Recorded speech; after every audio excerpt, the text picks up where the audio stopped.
राजधानी लखनऊ में वसीम रिजवी ने एक बार फिर नया फरमान जारी किया है। उन्होंने कहा कि जब कोरोना महामारी खत्म हो तो एनआरसी लागू होनी चाहिए, छोटे मदरसे बंद होने चाहिए, जिनको मदरसे में तालीम लेनी है वो हाई स्कूल करने के बाद मदरसों में दाखिला लें। वसीम रिजवी ने आगे कहा कि हिंदुस्तान के विकास के लिए, हिंदुस्तान को मजबूत करने के लिए सभी धर्मों को एक होना पड़ेगा।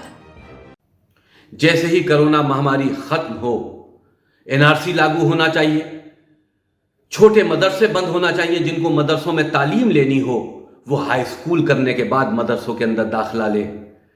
कुरान मजीद की वो आयतें जो कहीं ना कहीं मतभेद पैदा कर रही हैं, जो आतंकी तालीम दे रही हैं, जिनकी अब कोई जरूरत नहीं है, उनका प्रचार प्रसार मस्जिदों से और मदरसों से बैन किया जाना चाहिए।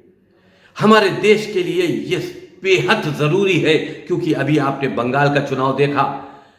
बंगाल में सबसे ज्यादा बांग्लादेश के मुसलमान घुसपैठ किए हुए हैं और बड़ी तादाद में रह रहे हैं। हिंदुस्तान में जहां जहां घुसपैठिए हैं वो एक मकसद के तहत आए हैं। बंगाल के चुनाव में भारतीय जनता पार्टी के खिलाफ, हिंदुत्व के खिलाफ एकजुट होकर उन्होंने ममता बनर्जी को वोट दिया। जहां पर मुस्लिम निर्णायक वोट था, वो सारी सीटें ममता बनर्जी ने जीती हैं। ये मुसलमान किसी के वोट बैंक नहीं है, किसी सियासी पार्टी के साथ नहीं है, वो हिंदुत्व के दुश्मन है, भारतीय जनता पार्टी के दुश्मन है। वो उसी को वोट देते हैं जो भारतीय जनता पार्टी को हरा रही होती है।